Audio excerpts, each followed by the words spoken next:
What should be captured and by whom? When, if ever, should we refuse to photograph or be photographed? Which images should be circulated? And when should we look or look away? Thanks to Janice for introducing me. I'm Sarah Fine from King's College London. And tonight, we on the panel are going to be focusing on the photographer's side of things, primarily. We're going to be discussing the ethics of capturing. And in subsequent events, we're going to be talking about the ethics of exhibiting, of spectating, and of being photographed. And for tonight, we're going to be casting our minds back to the gallery's opening exhibition, as Janice said, the Concerned Photographer. That was curated by Cornell Kappa and featured the work of pioneering photojournalists, including Robert Kappa, Dan Viner, Leonard Freed, David Chim Seymour, Werner Bischoff, and Lewis Hine. So I'm delighted to introduce our wonderful panel for this evening. Next to me, we have Dr. Paul Lowe, who's an award-winning photographer. He's reader in documentary photography and course leader for the MA in photojournalism and documentary photography at London College of Communication at the University of Arts, London. Paul's work has appeared in Time, Newsweek, Life, the Sunday Times Magazine, among other places. He's a consultant to the World Press Photo Foundation in Amsterdam. His book, Bosnians, was published in 2005, and it documented 10 years of the war and post-war situation in Bosnia, and we might be hearing something about that tonight. And our second award-winning photographer on the panel is Laura Panic, who's known for her portraiture and social documentary artwork. Her work's been exhibited and published across the world, including at the National Portrait Gallery, Somerset House, the Royal Festival Hall, and the Houses of Parliament. And her numerous accolades include the John Coble Award, Juliet Margaret Cameron Award, World Press Photo, and the Vic Ogden Award. And she also lectures at universities, workshops, and festivals. And in 2015, she judged the portrait category in World Photo Press Awards in Amsterdam. And finally, we've got Dr. Dawn Wilson, who's a lecturer in philosophy at the University of Hull. She's a leading expert in the philosophy of photography. She's published widely on art, aesthetics, and photographic images, and also about Wittgenstein. She's writing a book on aesthetics and photography, which includes an original theory of the photographic process, oriented around an idea she calls the photographic event. So as you can see, we're going to be in for a rich discussion this evening. And what I'm going to do is I'm going to put questions to the panelists, we'll have a little discussion, and then I'm going to open up at various moments to you for questions. We have a roving mic, so please wait for the microphone. We're being recorded this evening, so just so you know, if you want to ask a question, that's going to be recorded as well. And I'll take a couple of questions at the time and put them back to the panel. So without further ado, let's get going. And I'm going to start with Paul. And Paul, my first question is whether a photographer has a distinct set of artistic or ethical or professional obligations different from those of, say, other image makers or people who use text and words. I think the fundamental ones are the same. If you're working with news, with real people, with current affairs, documentary, whatever you want to say, there's a whole set of concerns about the encounter between the author, if you like, and the subject, but also between the technology, the apparatus that you're using, and then what happens to the work. And Gilles Perez puts it very, very well. He says it's a conversation between multiple authors, and everyone has a voice in that. So, you know, a 28 on a Leica is different to a 35 on a Nikon.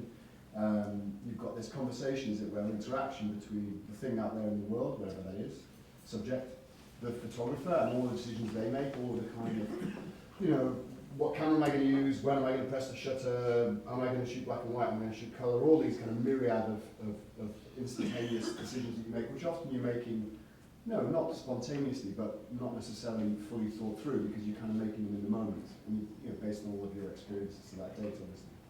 And then you've got the technology, as I said, and the technology plays a big part in determining the nature of a particular image. It's kind of the ethics and aesthetics, if you like. And then you've got the dissemination platform that the work is then seen, whether it's news media, whether it's an exhibition, whether it's a book, whether it's a film, which they all have very different experiences. They're all very different ways of looking at pictures. You know, if you're looking at pictures in a book, you tend to look at them on your own. If you look at them in an exhibition, you might be looking at them with other people in some sort of context and so on. And then you've got the audience and the response that the audience has to the work. So you've got this multiple authors, if you like, of the picture.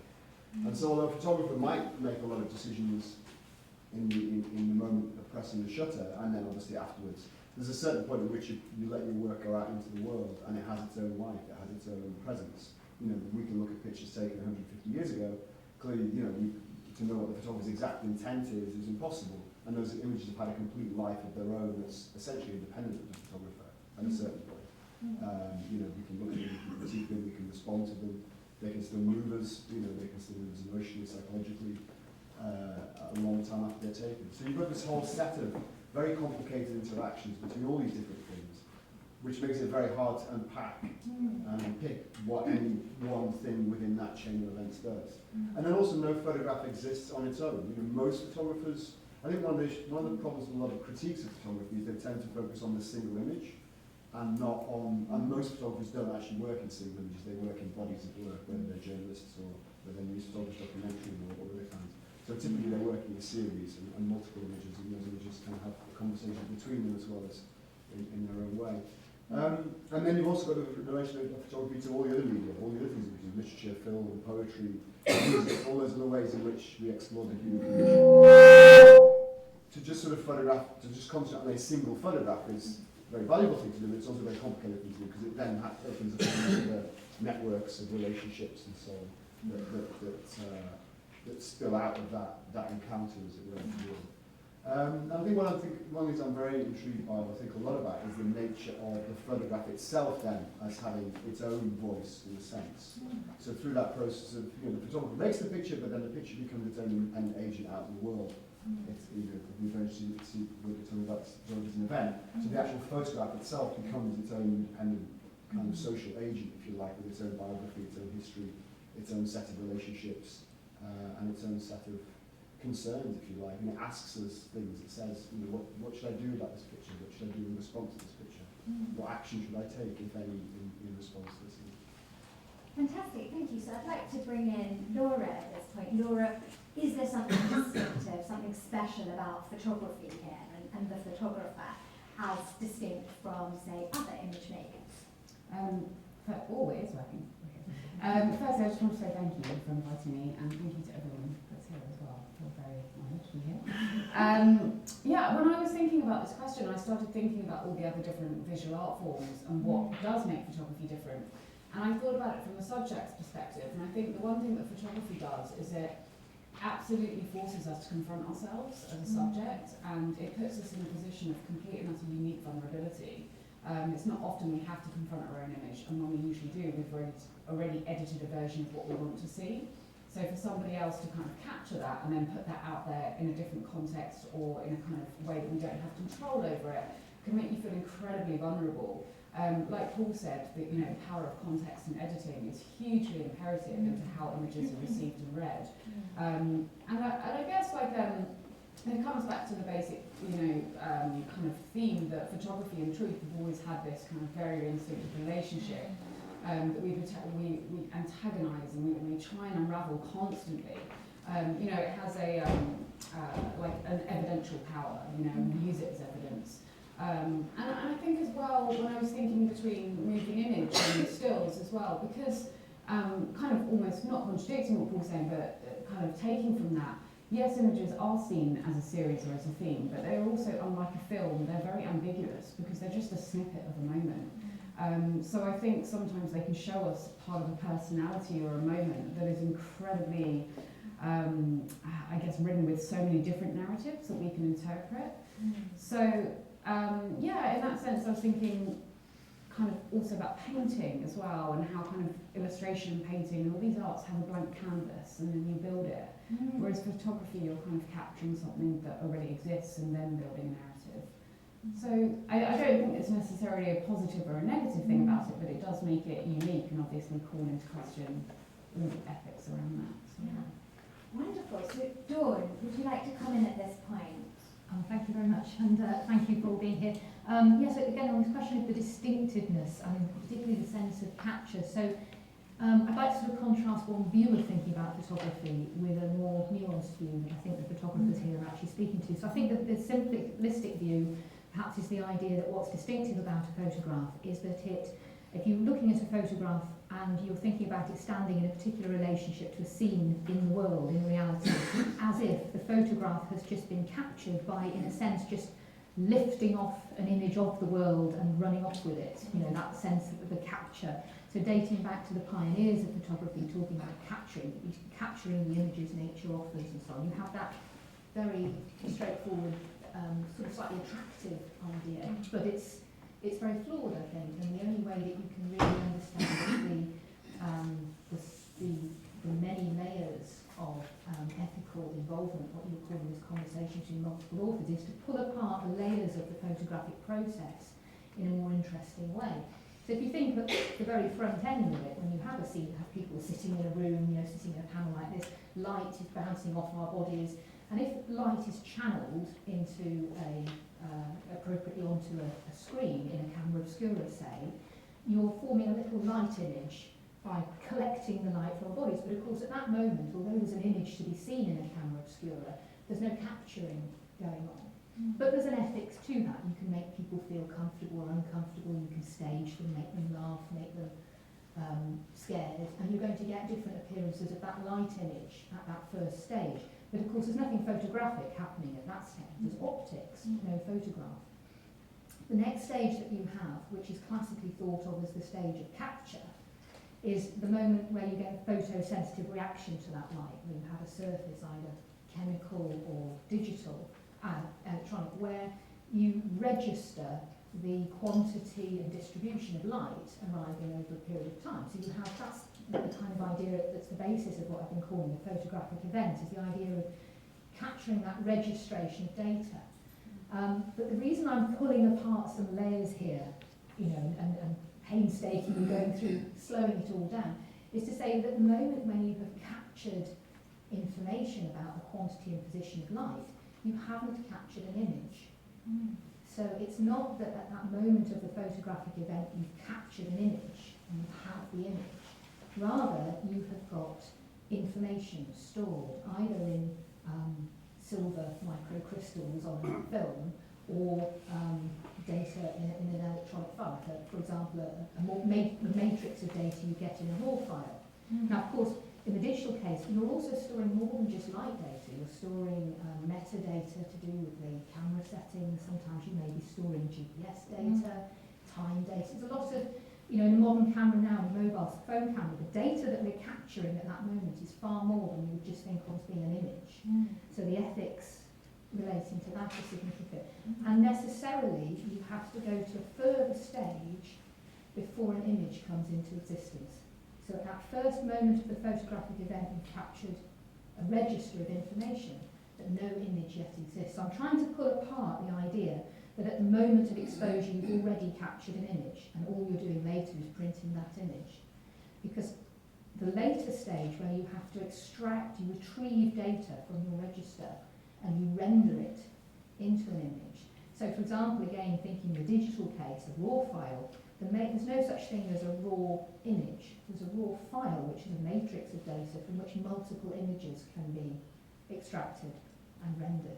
So there's a sort of responsibility there about choices, about selection, about the technological processes, about the ways in which we may retrieve different data at different times. We might return to the same set of data years later and retrieve a different set at that point.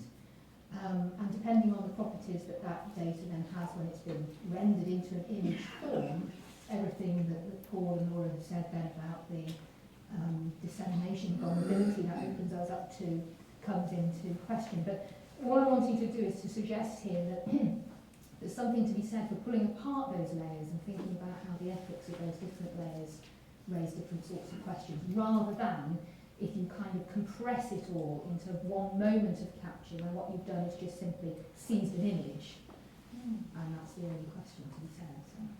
That's very interesting, because does that make us consider whether or not, at the moment of taking the photograph, we should be having these sorts of questions in mind? We should be having ethical questions in mind because we've already done something even before we go on to these later stages in the process?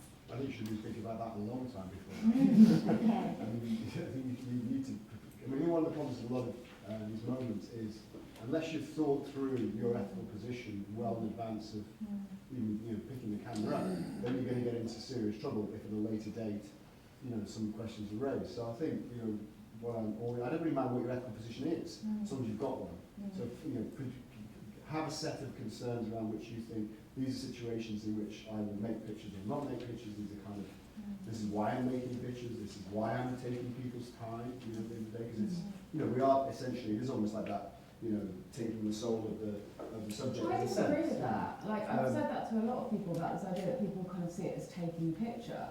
To me, it's making a picture. I'm not saying taking a picture, I'm saying taking people's time. I don't think you are. People sharing an experience. Yeah, absolutely. And I think that's the sense of the encounter is a very interesting place to explore. There's different photographers working out a different way, let's say. So that encounter, and I think that's a very interesting ethical space to think about, is what's the relationship between the image maker, as a photographer, and the person that they're working with. And I think a lot of work now is much more collaborative. Absolutely, there's a lot more people working in a much more collaborative way now, where it's an exchange, it's kind of a conversation. Obviously, other people are not. They're working in a very they are taking it in a sense because there isn't that interaction or that sense of the subject having some kind of active role in the making of the way in which the image is produced, whether that's at the moment of exposure or whether that's what then happens. If there's no interaction, how could you take somebody's time?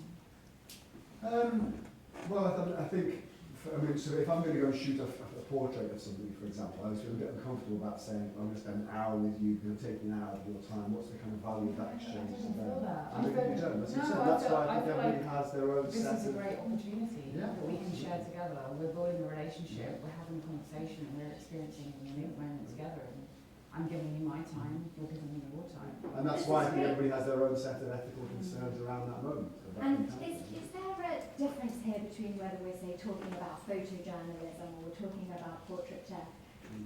So do we need to be thinking right away, what kind of photography do we have in mind? Are there different sorts of responsibilities for the photojournalist and the documentary photographer? I think it just comes down to intention. Like, that's the word I kept coming back to when I was thinking about this. It's like, what is your intention when you're making or taking or about to take a picture? So yeah, like I think it's kind of like being very honest with yourself. And from my personal experience, I used to just like walk out when I was at foundation at LCC. I used to walk around Elephant Castle and have one roll of black and white on my camera and just snap away. And then for me, I learned my lesson very quickly. I had people kind of reminding me that if I was on the other side of that, I don't think I'd be too cool with that actually.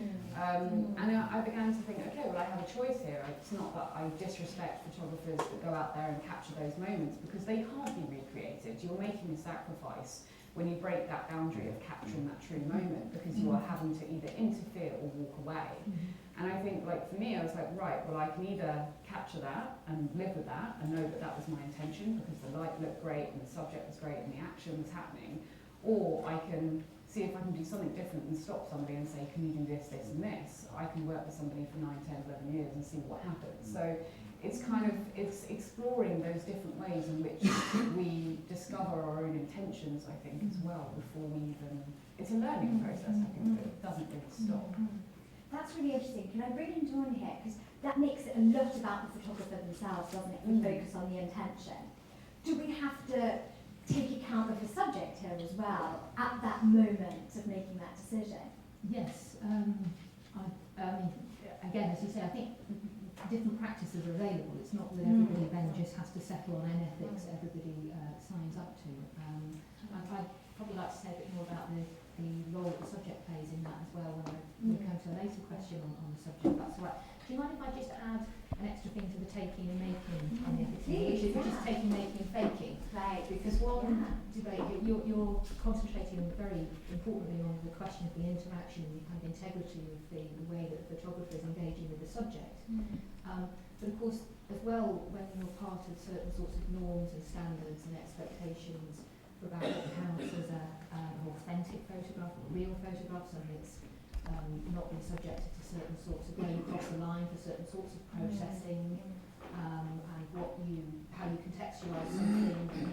So the idea of something being faked can have many, many different implications. I just thought I'd add that to the... So do you mean like if you were like manipulating the subject or manipulating the situation to produce a certain image, so throwing a bucket of water over somebody so that they look a certain way? Sorry, could you speak up, please? Sorry, me or me? We're all mic'd up, so you should be hearing it through the speakers. I can hear you. I think I'm mumbling. Sorry. It's coming across. Sorry. We'll try. Sorry, yeah. No, it's good. We want to be listened to. Thank you. No, I was just saying. Does that? My question to you was: does that mean if you're faking that interaction or that situation, you're manipulating something that might happen, so you could throw a bucket of water over a subject and then take the picture because you know you're going to get a I certain image? think that's right. And again, going back to the idea of there being all these layers, I think you can think about the idea of what counts as something being faked at all of those layers. So at the level where the involvement of the scene and the people or the objects, because of course it's not even just people that you could be doing this with, it extends more widely. So there's a certain kind of acceptable and non-acceptable staging, manipulation, as you rightly say. But then, of course, you can fake certain sorts of data. You can fake certain sorts of rendering. The idea of going back to photography of multiple exposures or double exposures. Sandwiching negatives to produce other effects. And I think the idea is here what counts as being acceptable manipulation at that point is going to be something that's up for debate, isn't it? Yeah, I mean, there's a whole set of conventions That's that we right, accept, kind of, almost. I mean, we think we're looking at a photograph there, but we're not. That's not a photograph, is it? That's a set of bytes, ones and zeros on a screen that's been projected. So the actual photograph itself, a material object of a negative and a print, is not what we're looking at, and yet it looks like a photograph. We accept that that's a photograph because there's a whole set of conventions around what a photograph is and how a photograph gets made. And in a sense, every photograph is fake because it can't possibly be a truthful rendering of what's in front of the camera because there's so many options in there. Unless you have a camera that has it's almost impossible. It can have to be a 360 field of view that was working continuously capturing everything in front of it. Otherwise, it's selective. Otherwise, it's making decisions about what am I going to photograph and very important, what am I not going to photograph. So for every photograph that's taken, there's a whole load of other photographs. Theoretical photographs that are not taken.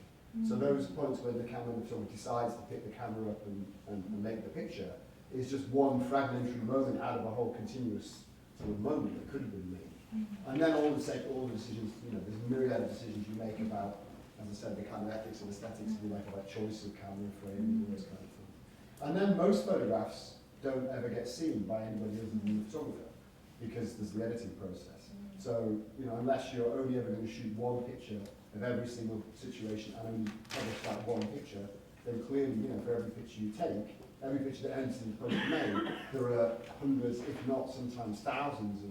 I mean, the average National Geographic assignment now, they're shooting something like 30 to 50,000 pictures per assignment, if not more. They're shipping, huge, terabyte hard drives back to the magazine to edit, and that's what the expectation is now. They're going to shoot this vast quantity of images, out of which maybe 12 or 15 will end up in the magazine, out of literally tens of thousands. So there's all this sort of process of editing down to the images you actually get to see in the world. Brilliant. Well, we're off to a flying start already, but I think this is the perfect moment to bring in the audience. So in a moment, I'm going to come back and ask our panel about whether there are people or scenes that shouldn't be captured. But for now, does anybody have questions about what we've said so far? Fantastic. One here. Throw your hand up high if you have a question. Yeah. Thank you for that. The topic of tonight was about ethics and so on, and we spent quite a lot of time on some academic thoughts dealing with the technical component of photography.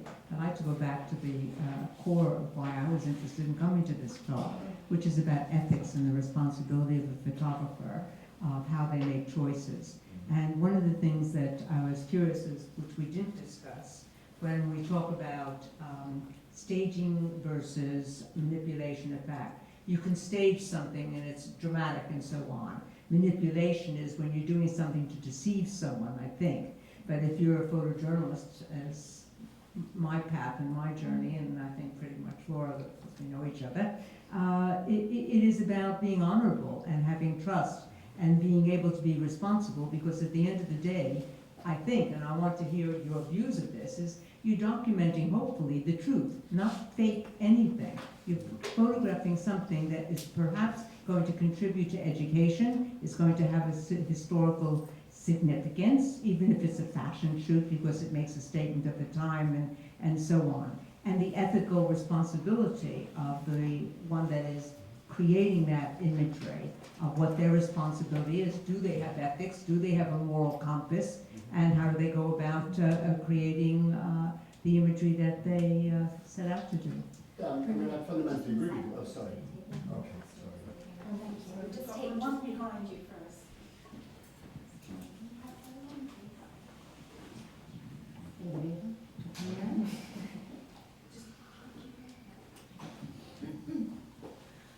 It's not entirely in response to what we've discussed so far, but I'm wondering if I could plant the idea and then the discussion might move in that direction. I was very interested in the terminology about capturing and what I see as often kind of a sense of entitlement that we experience as photographers, or perhaps don't acknowledge as photographers. And I'm very interested in whether, or what your thoughts are about how that feeds into how automated and machine-driven so much actual photography is that takes place in the present and will continue to take place in the future. Thanks. Can I just ask, when you say like machine-based, do you mean like CCTV and that kind of thing? Or Yeah. Yeah. I mean, arguably most photographs today are not taken to be looked at by people, they're taken to be looked at by computers. The vast majority are sort of generated by apparatus. But to come back to your first question, I mean, fundamentally, of course, we should all be ethically concerned with where people. One of the problems with a lot of news now is the news itself is fake. So the things that you're photographing are highly staged. So, for example, the American, political machine now, almost every event that you're going to document is a fake event because it's been created, staged, managed for the camera in various different ways. And obviously a lot of photographers then try to undermine that and critique that and question that and kind of try and unpack the fakery, as it were. But it's quite interesting when you're looking at the Trump coverage. I talked with a couple of American friends, and we were really racking our brains to think of a single overtly right-wing American photographer who was covering Trump in a kind of pro-Trump way, as it were. And we found it really hard to think. If anybody can think of anybody, I'd really like you to tell me. Because by and large, photographers mostly, especially in documentary and photojournalism, are kind of really lefty, liberal, kind of things, middle-class, white, educated men who kind of, with some obviously exceptions, I'm generalising obviously.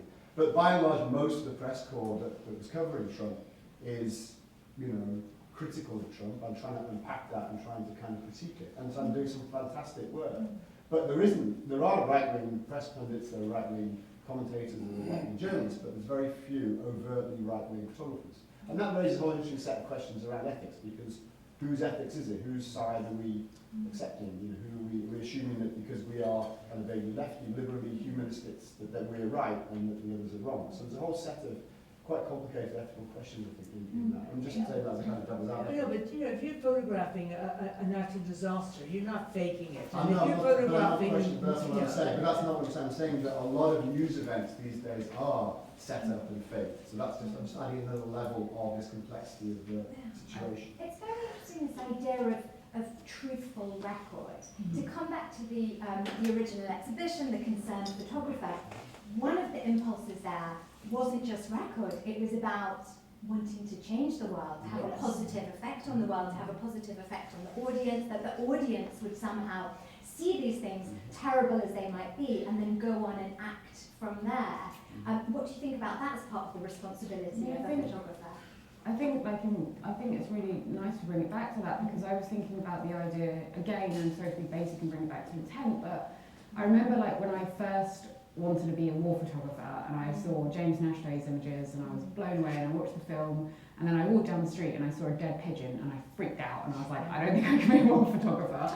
I literally just, it dawned on me that actually I don't have the emotional capacity or the intelligence or the political intellect in particular, and geographically, don't even go there, to actually kind of give a viewpoint across, because it does come back to the photographer having an intention. When you are capturing that image, you are in a sense making a sacrifice in any situation, because okay, if you are capturing that image, you know, of a child in a famine, you are kind of, you know, pushing that one person in front of the train in order to save 100 perhaps.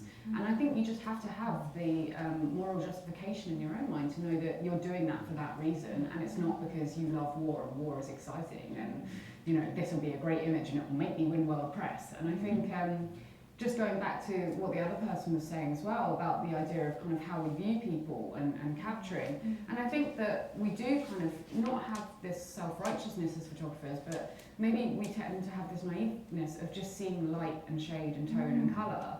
And, you know, I'll often be having a conversation with somebody and I'll be like, just one sec. And I'll be like so in disregard to anything that's happening. So I think that's why I think when you're viewing all these horrific situations, sometimes you do just hone in on like one child or one woman or like one, do you know what I mean? And you kind of go, whoa, I'm emotionally attached.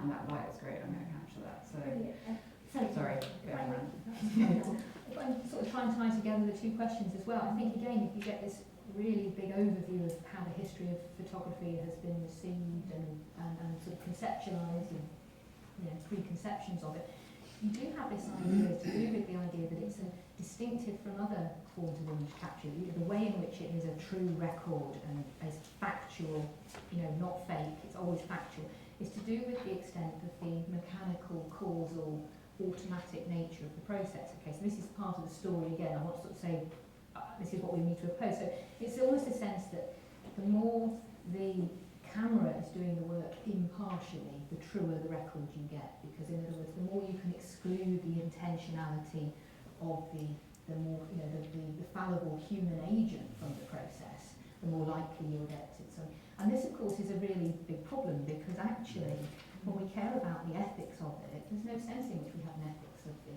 machine. It precisely is the intentionality of the photographer that we do want to say is the crucial aspect here. So we've got a kind of tension here What about between consent? Because, okay, that will be a true image in form if you had a CCTV camera, but if you've got somebody behind it, they can recognise that perhaps somebody doesn't want to be photographed, or they turn it a different angle because necessarily it's not the right thing to do.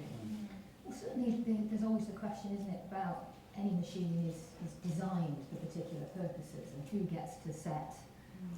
So, for example, whether or not the facial recognition technology is sensitive to particular skin colours, for example, you know, which allows recognition or facial recognition. But somebody's designed it that way. So it always has to be pushed back to questions of what human beings have designed it to do according to certain standards. But I think there is a model here that is about the trade-off between the more it's the machine, the truer the record, but on the other hand, the more it's... Yeah, I think there's a lot to be said for Gilles, again, as often is the case with Gilles Perez, is very brilliant, as he says that through a relentless process of total subjectivity and self-doubt, you actually create a kind of objectivity. So the author, through constantly questioning, constantly thinking about, do I have any clue what's going on? You know, that constant process of self-doubt creates a kind of authenticity, if you like, of an experience, which kind of, in a way, negates and cuts away the sort of mechanical nature of it. And obviously, you know, Gilles doesn't see the world the way most of us see it. He's seeing it in an incredibly photographic way that's not like a sort of neutral, this is just what was, I mean, it is literally what's in front of the camera, but the way he's organising the frame, the things he's putting in front of the camera creates an image that most of us don't see the world like that. So it's a very, very photographic form of vision. You know, people do that as well.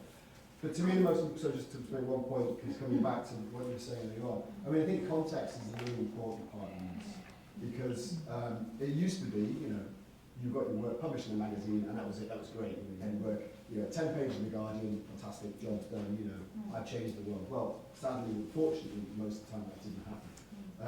I think photographers, there's now, I think you have to see photography as part of a larger network of what you might call a network of witnesses, and what I call a network of trusted witnesses. So as an audience, there's a range of places that you get your news from, that you believe in, that you accept, that you trust. And, you know, I mean, obviously they're all really drawn our own bubbles and our own little worlds that we think we're getting truth from, as it were. But the photographer has to think about how they're going to work within that ecology of different spaces, as it were. And it's no longer good enough just simply say, I saw this, you should go and do something about it. You then got to think about how is my... Sorry. You know, how you basically a lot more sophisticated and intelligent in thinking through that process that I talked about at the beginning, of the relationship between the subject, the photographer, the technology, dissemination vehicle, and the audience, and creating a kind of chain of that where you're trying to think about who needs to see my work in order for it to have an impact. What decision makers, what constituencies am I trying to engage with, who will then actually be able to think about this. And the idea that a single photograph or a single body of work is going to act as it's going to save the world is probably very naive. What it might do is be one block in building a wall, or building kind of a world vision for somebody, that it might just push them, from being somebody who is, there's a very good term of Erwin Straub's, active versus passive bystanders. So being passive bystanders, we just sort of throw our hands up and say, well, we're watching all this horror of the world, we can't do anything. Being an active bystander is perhaps going and protesting on Waterloo Bridge and actually, saying I'm going to be part of this environmental protest and taking a stand. And it might have been seeing a particular body of work that pushed you that little bit further along a journey that you're already on to actually doing something about an issue or taking a stand on something. And I think that's where photographers have to be a lot more intelligent and a lot more sophisticated about how they're packaging the entire kind of experience, as it were, around the images that they're making. So it's not just, I'm going to put them out in the world and hope they do something. There has to be more thought through than that. Yeah, I'm going to bring in one more person from the audience in a second. I was just going to follow up on something that you mentioned, because many of us will have been to the Don McCullin exhibition at the Tate recently. And one of the fascinating things I think about that exhibition was that there was one image where he explicitly said, I moved things around for this photo. It's the only one. It was one where he collects up, he gathers up the possessions, the belongings of a fighter who's lying there dead. So there's an image of a photograph that the fighter had been carrying. And it's incredibly moving, and that seems to be a moment where he's decided that capturing the space exactly as wasn't what was required of him right then. What was required of him right then was to tell a bigger story. So I'll bring in this audience member and then we'll talk again. Thanks, Janice. Thank you. I've got two questions, if I may, please. People talk about ethics, but I'm not sure what you mean by it. And can I assume that all the panel think that photography can be an ethical practice? That's the first question. The second is, I wonder how you personally define it for yourselves, and to what extent, for example, culturally it's quite popular, kind of Lebanese notion of putting the other first. Would that be a way of, would that have some credence for you? Do you think that the word responsibility was mentioned? So, what is our responsibility for others' responsibility? So that somebody mentioned about consent. We might be able to get consent, but it still may be inappropriate ethically to take the photograph. So, do you think it can be an ethical practice, and what is your definition, personally, of it? I'll start with Laura. Well, just going back to what you said about the John McCullin exhibition, I think it's about transparency, and I think it's how honest you are about your own imagery, not only with yourself, but with your audience. And I think sometimes one thing that I was going to mention was the way that people can change their mind, and people are allowed to. So even if you have consent, you can't kind of assume that consent is forever. And I think, one thing that is completely obvious is that as photographers, we are burdened by the responsibility that anything we produce will be put out in a context that we probably won't like, and we have to let go of that control and prepare ourselves for that. So can it be ethical? I think we're only human, and I think as long as we're honest and we have good intentions, then I think it's ethical. That's my kind of philosophy. And I think sometimes it's about kind of being honest that you don't really know, that you're kind of like making an image and you're like, I don't know how I feel about this. I don't, and you just want to have a conversation and you want to explore it. George, sometimes the ethical considerations and the aesthetic considerations might pull apart. So is there a problem for the photographer there who sees herself as an artist? I mean, there are extensive debates in philosophy of aesthetics to do with the role that ethics should or shouldn't play. I mean, there's a camp that says that under no circumstances should ethical considerations come into our aesthetic judgment. So that's clearly one field. And others who think that anything that is ethically compromised at a certain level actually loses its status as an aesthetically valuable work. I mean, those are two certainly existing debates. I think one thing that it occurs to me again to pinpoint what's distinctive about the images that are coming from the photographic process rather than other forms of image making, is not always to do with what you can actually see as the visual content of the image itself. It's to do with the history of its making.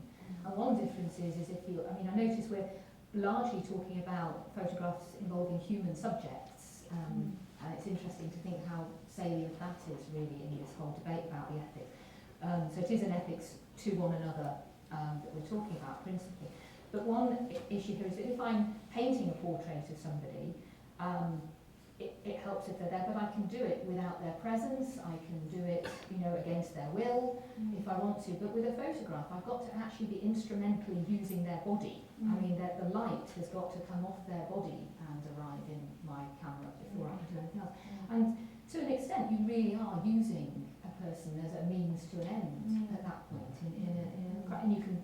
And so I think the ethics of whether or not we think human beings should be used, in the sense that only ever as ends in themselves and not as a means to an end, is a big. But you also consider what are they getting out of it? Because 99% of people, if you stop them on the street and say, "Can I take your picture?" they won't say yes, unless you're in LA. But so I kind of think, when you are taking this, what else are you giving? What experience is being created? I mean, I think there's a very strong set of questions around what is the ethics of the aesthetics of particular ways of making pictures. I mean, again, to use his two examples, use Gilles Perez again as an example, sorry to use him so much, but Gilles Telex around and perhaps his early Bosnia work, he's doing that from the position of a genius essentially, who is telling this story of his own subjective, complicated attempt to understand the world around him. And he's taking us on this journey, which he's kind of inviting us to participate in his vision and kind of try and make sense. It's an active sense of trying to make sense of these photographs. We've got to look at them, we've got to try and solve the puzzle that he's trying to solve of understanding the complexity of the revolution in Iran or the complexity of the conflict in Bosnia. But he's very subtle and he's very smart, he's very clever at doing that. The problem is that aesthetic is then copied, and that kind of fractured, chaotic, slightly, visual sort of gymnastics kind of image was then copied by a whole generation of other photographers who perhaps didn't quite have the same intellect, and they're applying, for example, you photograph in Palestine or Somalia with that aesthetic, and you're suggesting this place is fractured and broken and crazy and chaotic and all these kind of things by the aesthetic that you're using. And it's not. There's a whole set of social, political, and economical reasons why that place is like the way it is, and you're adding to that. You're adding your own sort of spin on that, which is fundamentally potentially unethical, because you're using a particular aesthetic that has a whole set of readings that are telling us something about the world. So what I talk a lot about with photographers is you really think very carefully about what is the meaning that the ethic, that the aesthetic that you're deploying is giving to the photograph. So the other end of the scale of that would be the kind of aftermath genre, which obviously moved away from the human subject into photographing landscapes and sites of atrocities. As part of the reason for that was an attempt to solve that problem of how do we ethically photograph trauma, and how do we ethically photograph death and destruction without re-victimizing the victim. So that's another conscious sense in which that more distanced perspective, using large format camera, the cooler, calmer aesthetic, has a whole set of ethical statements that it's making about the world and its relationships to the world. That's great, because this is the perfect moment then to segue in to the question that I want to put to Dawn, which is about whether or not there are people, objects, scenes that shouldn't be captured, images that shouldn't be circulated. Okay, thank you. So I've got a couple of images from here. Actually, the first is one that I'm sure everyone will be familiar with, the Paul Strand image of the blind woman from 1916. And then I've got a collection, a series of images that will follow that. So the blind woman image. One of the points I wanted to make about this is, again, if all we're interested in is the idea that a photograph's got a particular sort of visual content, and you read the content, you read the aesthetics of it, you read the sense of what must have been in front of the camera at the time the photograph's taken, then a lot of the reading of photograph is all about just that relationship between what we see here and what was in front of the camera at the moment the photograph was taken. And we can then sort of reduce the question of the ethics of capturing to be this encounter between the two. Now, of course, in this example, one of the points I want to make is a lot of what is highly significant about the ethics of a photograph, and indeed the aesthetics of a photograph, isn't visually available to us just by looking at the photograph itself. So I think that when you know further information about the history of the making of the image, it has the power to affect your aesthetic and your ethical responses to the image. So what's important about the moment of the photographic event when light arriving from this woman's body was translated into a light image and then registered in chemical emulsion, is that Paul Strand was using a camera that had a fake lens on it. So he was doing candid photography in the street, but he was faking it. He was pretending that the camera was pointing in one direction and actually taking photographs out the side.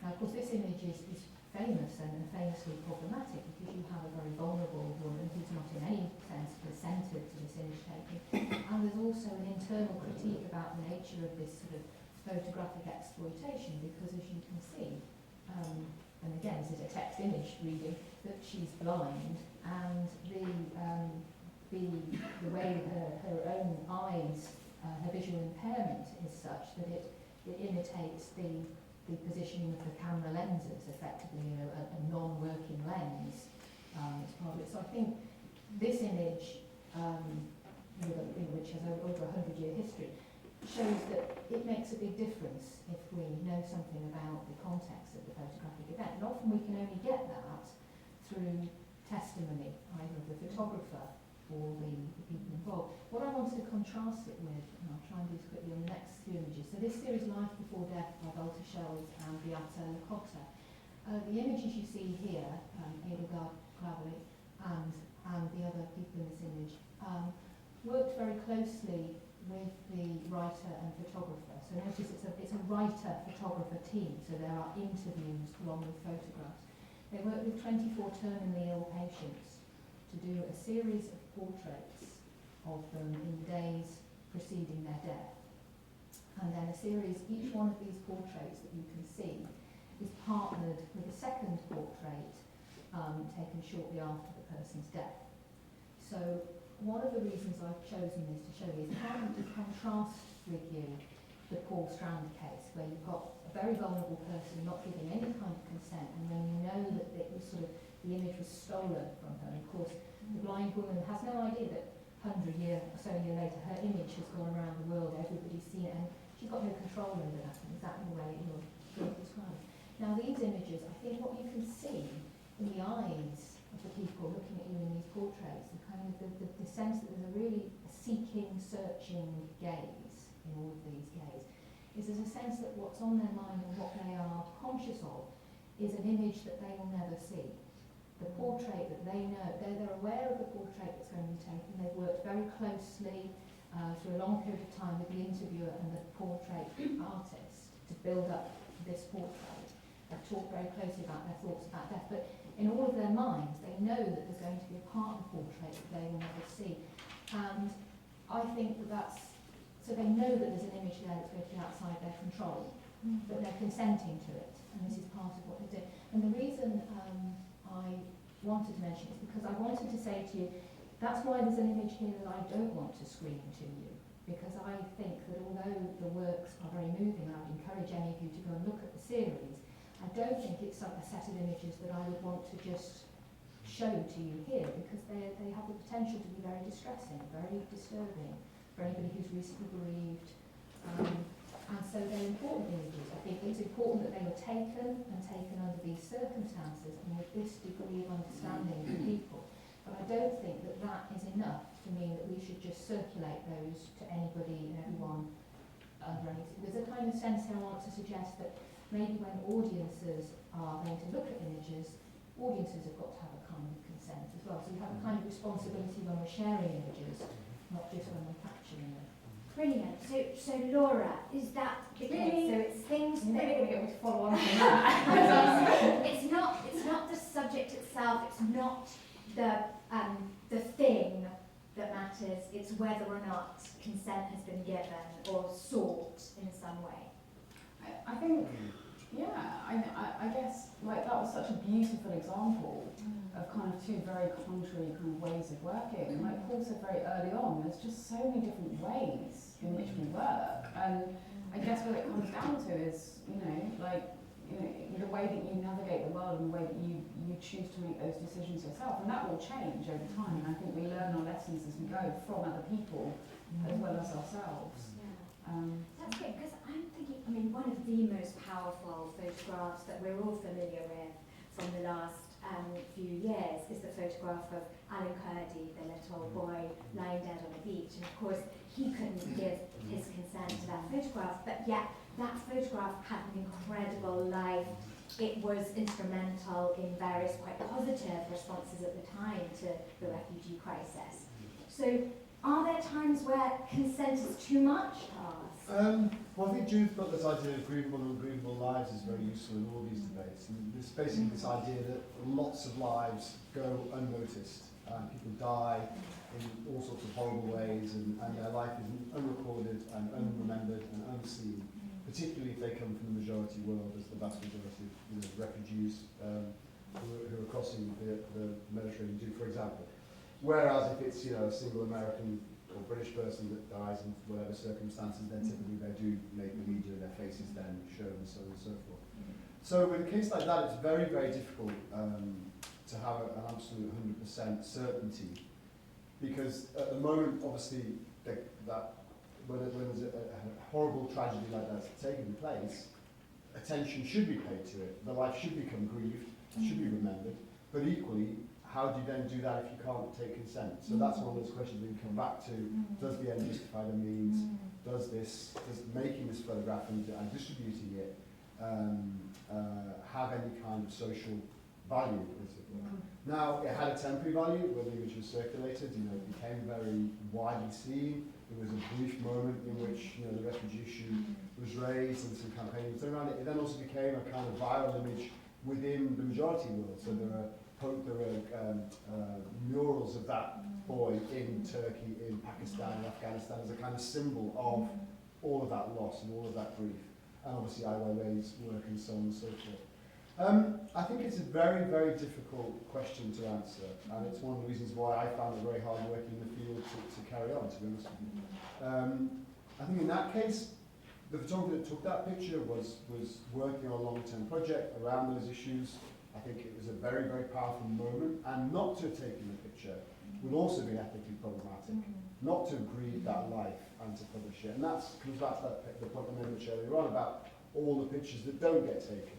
And we can be very critical of the role photography plays in kind of these sort of social discourses, but we must be very careful we don't forget that if the photograph didn't exist, then perhaps things would be even worse than they are. What if it was captured by a machine? Well, that's also a very interesting question, and that brings that whole world of kind of drone footage and the military gaze and trying to subvert the military gaze and things like that, which is in the whole. Because I think what you said is really interesting about the idea that we need to have compassion and consideration for our audience as well as our subjects. I think we often forget that, and once you put something out, it's out there. Well, Christoph Bangert's book, War Porn, is quite an interesting example. If you're familiar with that. Christoph Bangert is a young German photographer who worked a lot in Iraq and Afghanistan and in war zones. And as almost all those who work in situations have done, you see things that are so repellent.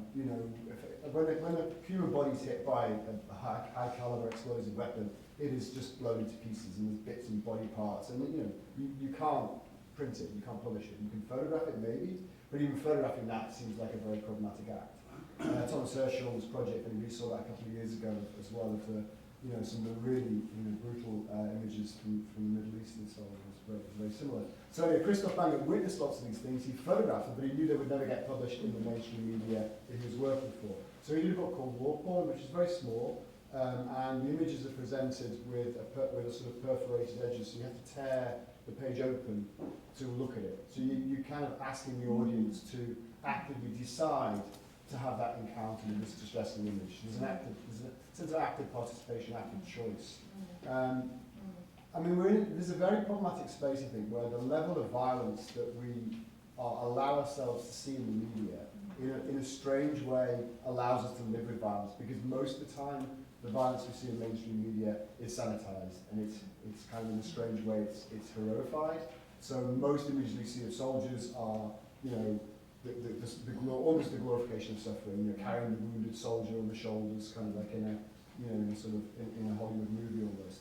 And it allows us to live with the idea that violence is acceptable, when in fact it's not. Because we don't publish, you know, a head in a bucket, which Thomas Hershey did, for example, in his exhibition, because it's so gruesome and distressing and repellent that we just turn away from it. Well, talking about consideration for the audience, I think this is the perfect moment to come back to you. If anybody wants to raise a question at this point, we've got one at the front here and then one. And there was one at the back earlier. Great.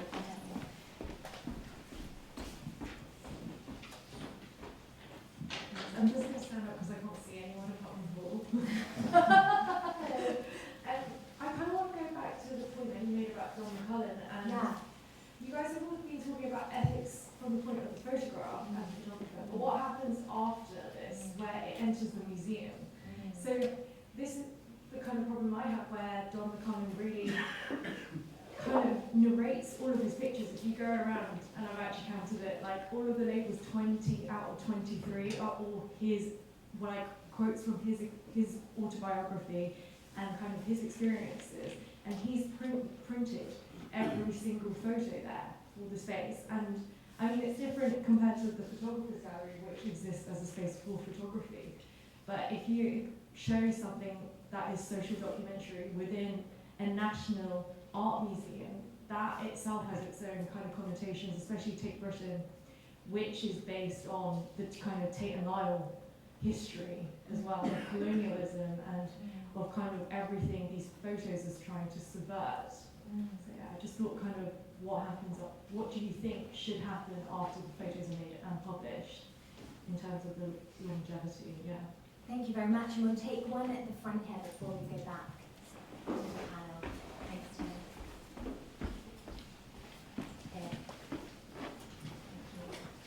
That's a great question. I think mine follows on from that. Something that's close to my own practice is photographing people who are using drugs or doing sex work. And there are some seminal works that people might be familiar with, whether like Tulsa or Cocaine Blue, Cocaine True, or Righteous Dope Fiend. But then more recently, Jim Nutchway's work that was published in Time and then Der Spiegel. And as being somebody that's involved in that community, I found his work really problematic because it felt like the ethical consideration on his part was actually of, let's say, like the public health industry or first responders or the police, and not as much the actual people who he's photographing, and even not as much the family members or friends of the people that he's photographing. And having made work or images of people who use drugs and having a lot of conversations about what that means, and then saying, but look, you know, if this doesn't feel okay with you, I'll take them down. And you know, just last month, one of the subjects reached out to me and said, actually, I'm no longer comfortable with those images being out in the world. I know we had a lot of conversations about that. Can you take them down? And I was more than happy to. But what happens when, you know, like the little girl of the guy who's splayed out on the floor with a first responder, you know, over him, is old enough to recognize that that's her father, and maybe that image is now like in a museum wall. When does like the ethical responsibility of the photographer who's making those images end and doesn't end, or do they have a responsibility to go back and say, okay, actually, let me talk about how I made this and why, you know, I've learned, or you know, I have some problems with what I did there, and I wouldn't do it the same way anymore. So, I think you can see that. Brilliant, thank you. So we've got these two questions about the life after the photograph has been taken. Yeah, I was just going to say, don't you think it kind of comes down to you've got to live with it? Like, you know, if you only know where your morals lie, and if you know that your pictures are out there and you know they're hurting somebody, then you have to live with that. And I think, you know, like I said earlier, I had one person, they didn't revoke access, but one of my images won an award, and I knew it was that BJP thing where it goes on billboards everywhere. And I suddenly clocked, and I was like, this is a Hasidic Jewish girl, like, this should not go on billboards everywhere. And I immediately contacted them and I was like, I'm really sorry, I need to take that out, like, can't happen. And I went back to the family a couple of weeks later and I told them about it and I was like, just let you know, like, I would never do something like that. And they were like, oh, we've been fine with it, that's okay. Like, I think it's just like having, I wouldn't have been able to live with that. Yeah, Like, just in case, like, the girl was like 12, 13, and, you know, maybe she wouldn't be okay with it in a few years or whatever. So, well, the community might have not been okay with it. So I think it's about living with yourself, and I think it's about, like I said like earlier, like we're human, we're gonna make mistakes. Like I definitely make mistakes, and I think like as long as we're just honest and we hold our hands up and we're like we don't want to hurt anyone and we have good intentions. And I think also a lot of it, and I know this is gonna sound really nasty, but it comes down to ego. Like as artists, we have an ego, and like we want to get our work out there because we want feedback and we want it to look pretty on the wall, and we want to be able to take and like, do you know what I mean? So we have to make that sacrifice. We have to be like, look, you know, like forget my ego. This is a human being. So it is a really difficult thing to do, especially if you're emotionally attached to something as well or someone. Yeah, I mean they're both very complicated questions to try to address because you know it comes back to context and rather than trying to kind of unpack those specific examples, I think come back to the idea I was talking about earlier on about this idea of don't treat any one thing in isolation, try and connect it to other things and try and build up a picture, you know, so you might look at Jim's work in relation to Eugene's work, in relation to another project that might be using portraiture or that might be more collaborative, and they're collectively building up a stronger sense of the problem by looking at it, because no one body of work can really be definitive. It can't try and cover absolutely every aspect of a particular situation.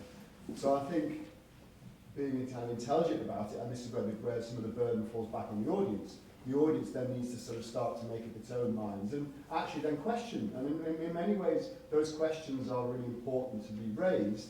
The fact that you're questioning Jim's response to the situation, and it was quite widely questioned, actually makes it's quite a good thing in a way, because it means we are asking questions. We're not just accepting it and saying, oh, it was Jim, and therefore, you know, it's brilliant because it's Jim, and it's brilliant because it's Don. I think it's right that we're questioning, it's right that we're trying to interrogate work, and it's raising questions.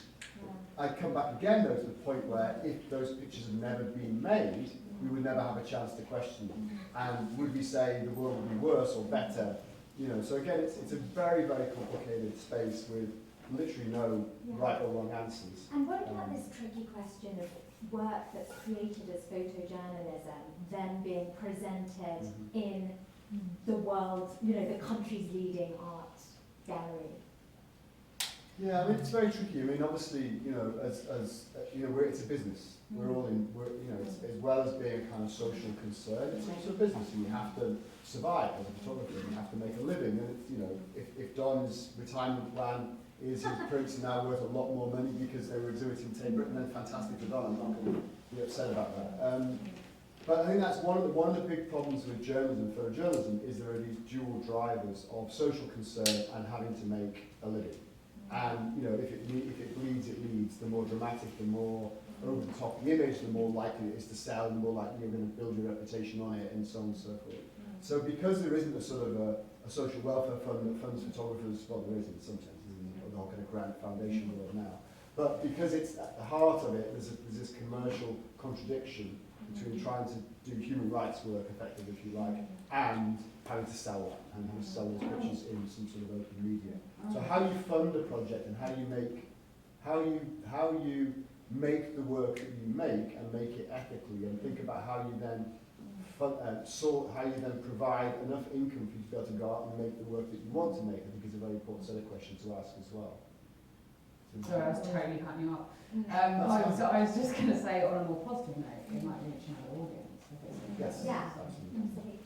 So I'll come back to Dawn in a moment, but for now, let's move on to our third and final big question, and we're going to have some photographs from I kind of strung these together, so maybe don't show them because they're... Don't show them? Not even yours? But here we're going to be thinking about whether it matters who takes the photograph. Are there some photographs, some images that should only be captured by particular photographers? So I was thinking about this question, and I was thinking, does it matter who's taking the picture? And I think yes, because it makes a difference. But does it matter ethically? I don't think there should be rules. rules, because I think that, like we've said many times tonight, by actually breaking those rules and causing those kind of like moral conflicts, we're actually raising a conversation and raising awareness about the ethics of that situation and opening up more conversations. But I do think that, again, I'm going to like sort of draw this in, it does come back to kind of like, if you have like intention and respect and intelligence and forethought and compassion for those that you're photographing, then that will kind of in itself create a very different image. So for me, the work that I'm drawn to most is when somebody has tried to understand somebody or has tried to connect with somebody and or can relate to something that they're photographing, because it feels more personal, it feels more genuine, it feels more sincere, but it also creates a more layered image for me. But I also think that we could use this to really kind of shake things up. And you know, for me, I find it really interesting the idea of like a 5-year-old photographing an elderly person. Like, I love the idea that we all have different perspectives, and I'm sure if you give your students, you know, one topic, 30 students, you say, right, go and photograph butchers at work, they will all come back with completely different images. It'd be boring as hell, but like, they will all come back with kind of like, you know, different angles, different personalities. So I think it's about the voice and the interaction, and just kind of, you know, using that to our advantage, I think, in a sense. And so you don't think that there are times in which it's just inappropriate for an outsider to tell another person's story? I think it's, I don't think it's just about an outsider. I think, like, we've touched upon the idea of how important the role of the photographer is tonight. And that, if we're talking in the context of people, mostly, is about personality. And, you know, I had this conversation with my friend over wine the other day about kind of certain photographers that kind of shoot their dicks. And they go out and they're just like bam, bam, bam, bam, and it's just really ugly, and you can see it in the images. So should those images not be taken? Well, when I look at those images, I feel angry, I feel disgusted, but it does make me think, well, that person's got that point of view, they've got the courage to go and do that, that's what they see. And it gives me an insight, like you were saying, about kind of this very right-wing point of view. Maybe we edit what we see as acceptable, you know, who can photograph what, because that's what we agree with, you know. Let's only let, you know, lefties kind of go and photograph politics, because then it will tie in more with our viewpoint. So I think it's actually really important to see imagery that we do disagree with as well. Fantastic. So Dawn, now, what about the issues that many of us will have worried about? Problems to do with misrepresenting, exoticizing, caricaturing the subjects that we're photographing? Okay, on the idea of, well, I suppose a lot has been said here about the relationship between the photographer and the subject, and you know, we can focus a lot on what kind of consent the subject is given. I mean, in a lot of cases, a lot of the examples are people who are completely unknowing of the circumstance, never mind being unwilling or just absolutely have no knowledge of it whatsoever. And thinking about the ethical conduct of the photographer.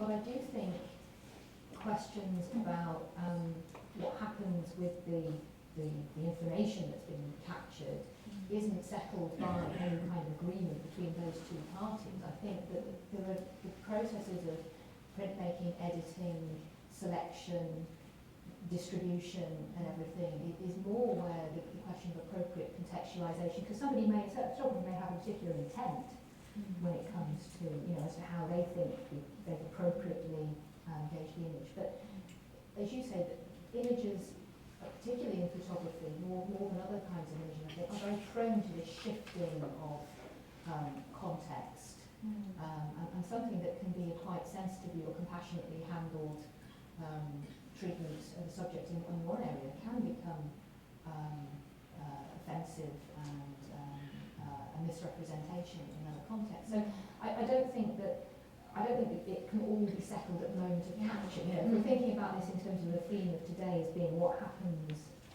with the ethics of capture, I don't think you can locate it all there. It's clearly crucially important, but it can never be settled there.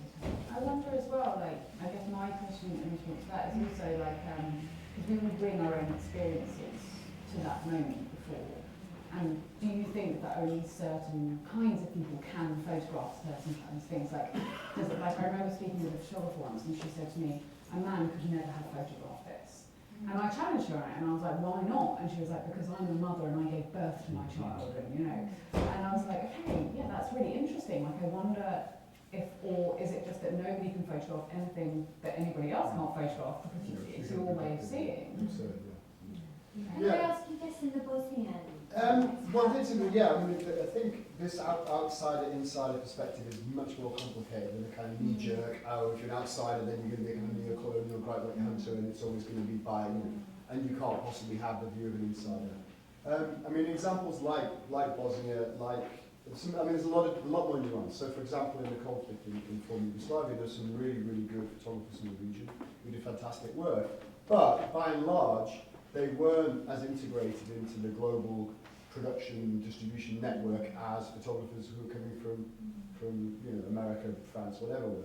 So the ability to get their work out into the market and get it seen and get those issues around. I mean, Ron B, for example, his pictures in Vienna in April, at the very beginning of the war, because he had an agent in New York he could ship the film to. Those images were published all over the world. Similar images, taken by photographers in the region didn't get quite the same coverage because they didn't have that network of distribution.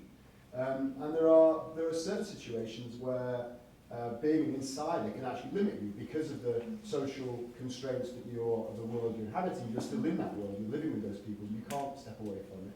There's some very good research done about Roma photography, for example, where Roma photographers were interviewed and they were asked, could you make a picture like this, being shown a picture from a non-Roma photographer? They were like, no, I couldn't actually make that picture because of the social constraints in which I operate. It takes an outsider to be able to have that perspective on us because we can't make those pictures ourselves. And then another major issue, obviously, a lot of it's about the relationships of power and equal power relationships. A lot of work's been done to try to improve the gender balance and the ethnicity balance and improve the work of majority world photographers, for example.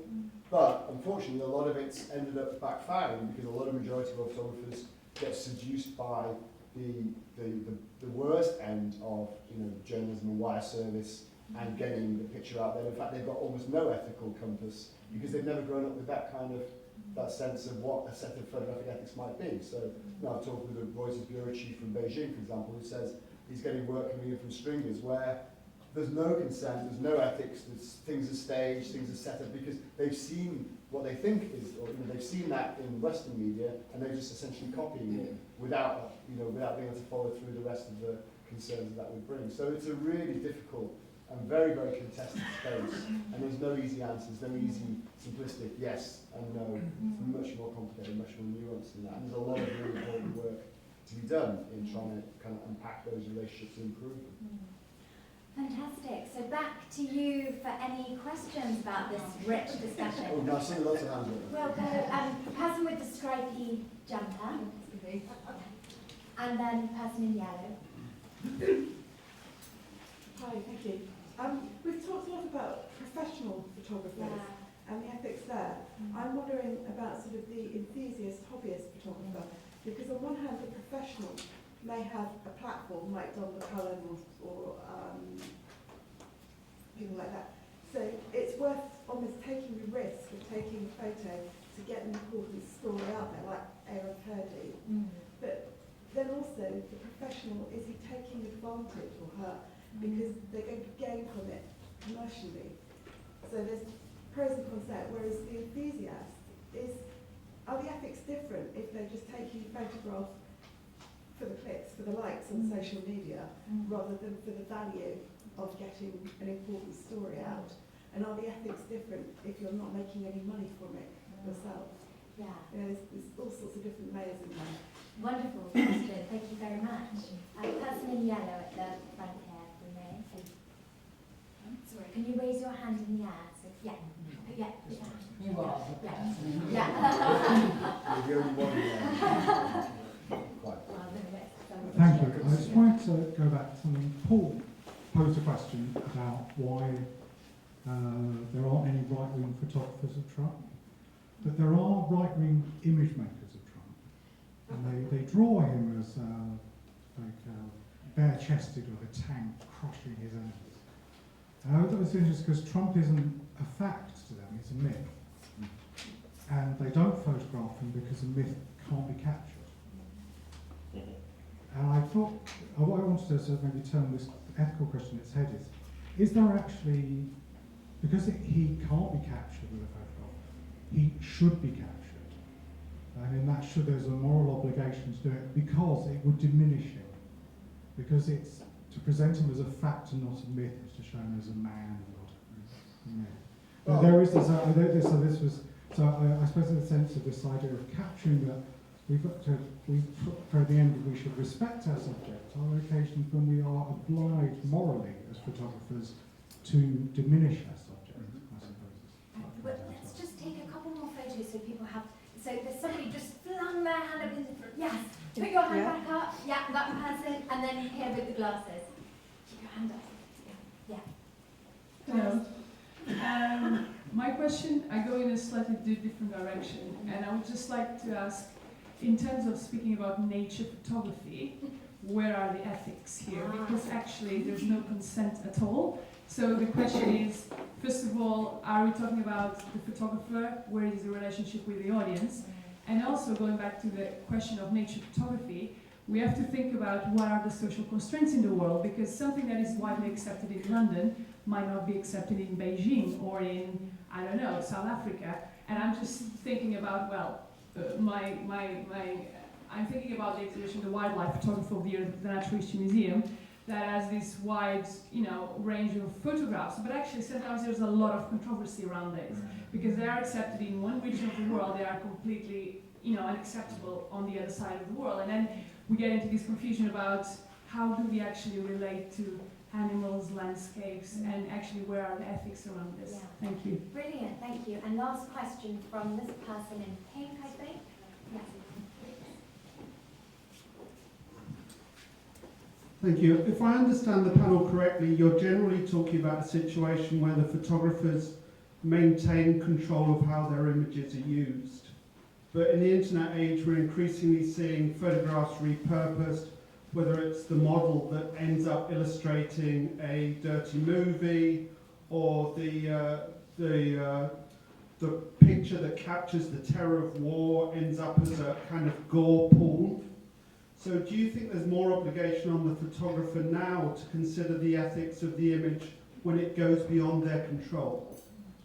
Thank you. So 4 fantastic questions. We had the question about amateur and professional photographers, the question about Trump, nature photography, which was gives us pause for thought, and also cultural differences, how photos are viewed and received, and then finally, life beyond the photo again, how photos are used in the internet age. Who wants to kick us off? All right, I'm not going Trump. And I'm not going wildlife because I don't have the experience. So what's your expert subject? I was going to say, we did actually, I'm going to debate with you, we did actually say earlier that we don't have control over where our images will go, because we live in a world where things change and evolve, and technology obviously puts things out there. I think with regards to the amateur question, I think there is no such thing as a kind of, I hate this kind of emerging photographer and amateur photographer and professional photographer. I think if you have a passion for making images and you want to capture a moment or a person or create a story or whatever you want to do, you're enjoying that. And I think that you hold the same responsibilities as every human being out there, regardless of where your image may or may not go. And also, you don't know, your platform may even be bigger than James Nashray, because you might have, you might get tagged on Instagram and then it might go explosive, or somebody might put it on Twitter, and again, going back to the control of images and how they can just go out there. But I think it's just about honesty. And then lastly, talking on cultural points, I have a similar thing with people with regards to the cultural thing, and I work within communities, religious communities, and I have to always be honest with people and say, I am not religious in this sense, or I'm not doing this in this way, and this will not be shown in a religious setting or a non-religious setting. And I think that something that you touched upon earlier that I found really interesting was this idea of kind of the idea that we can't really control where it's going to go, but we do have a model release, and as long as, you know, the first question that people ask me is why me, and where's it going to go? And you just, I always say, I don't know where it's going to go, but I know I want it to go here, which is in my portfolio, on my website, possibly on my blog, and here's my number, can I take your number, and I'll let you know, and that communication can keep going. So I think the ethical responsibility that we do actually hold to ourselves is to maintain contact if we can, and keep communicating. But that's obviously very problematic with news because you may never see that person again and have no way to know. So to use Ron Habib's picture again as an example, so his picture of the arena of the execution of 3 Muslim civilians by Arkhan's paramilitary tigers was used in the recent Ukraine conflict. So exactly the same photograph was used as if it was an atrocity carried out in the conflict that's just taken place, because the uniforms are the same, they all have Kalashnikovs, it looks very similar. Now it was picked up because it's a really famous picture and people immediately noticed it and realised, but there are multiple instances of that where a photograph of one thing, in fact even the BBC were guilty of it, they published a picture from one conflict in another one because they just got the attribution wrong. So it's almost impossible to police that, and I think it's very, it's very context driven. If you're working as a portrait photographer where you can keep a connection with people and you can control to some extent the way in which those images are seen. And there's a colleague of mine who's worked a lot with transgender people who have multiple identities. So in their business and professional life or even their family life, they have one identity, in another identity they're a completely different person. So what she's done with them is with every single situation when the picture's been used, she's gone to them and said, listen, this is going to be used in this exhibition, in this way, are you happy with that? Literally every single time. She worked with a group of 6 people, and every time an image is used, she has complete control, and they have complete control and veto over whether that particular context is acceptable or not. So in a particular gallery, it might be, in another gallery it might not, because there might be a chance that somebody that person there might see that picture and might be affected by that. So I think it comes back really to... hard to do. It's incredibly hard to do, Hard. it's really hard, but because it's such a sensitive subject, it's worth going that far with it, because you might, you know, and again, like you were saying, you know, there's some very good cases of people who've been in prison, and they're now 10, 15 years later, they're now reformed, they've spent their conviction is spent, and they've gone back to talk and said, you know, I don't want my picture of me incarcerated being seen because it's not fair. And I think you've got to say yes, you can't, you know, I think that those sort of situations, the photographer has to see the right, the subject of control over their own image. But it's incredibly complicated. Isn't it? It's about how we share images as well. So in the knowledge Absolutely. in the knowledge that images are so easily accessible, So and once they're powerful. out there, they're out there. Yeah, I think precisely that point is that you've got to see it as a distributed set of responsibilities. And I like the point you said earlier, that it's the responsibility of everybody to be looking at this chain and think about trusted sources and thinking about how to Don't make just take things at face value. no, exactly. And how to make, you know, this is about education, about visual literacy, for example, about being critically minded, thinking always about asking more questions about what may lies behind. One thing I think that's really important here is to remember is that photography is still a very young technology, actually. I mean, it's far from in its fully fledged form, I think. And as you know, as it becomes hybrid with other technologies all the time and lends itself to that, there are uses that will be made with the data that's captured by amateurs, you know, perhaps more than professionals, perhaps because professionals are so careful with what they conserve and keep private and in some cases delete.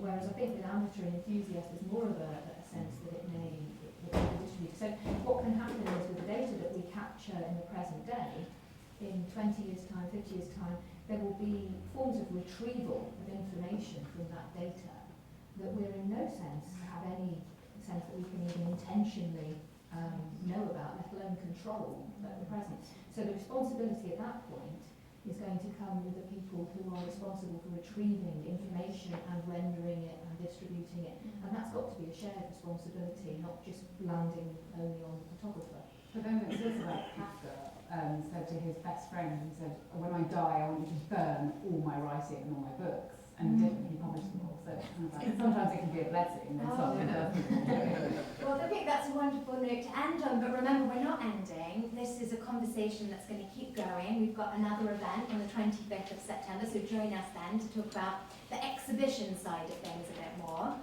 There are some feedback forms at the back, so if you're happy to share a little bit about what you thought of tonight's event, then do let us know. And now it just remains for me to thank the Photographers Gallery and to thank our wonderful panel for a great discussion.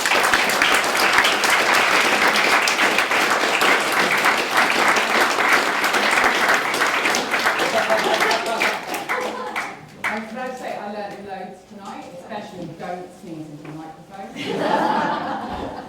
Thank you all very much for all of your Thank attention. you.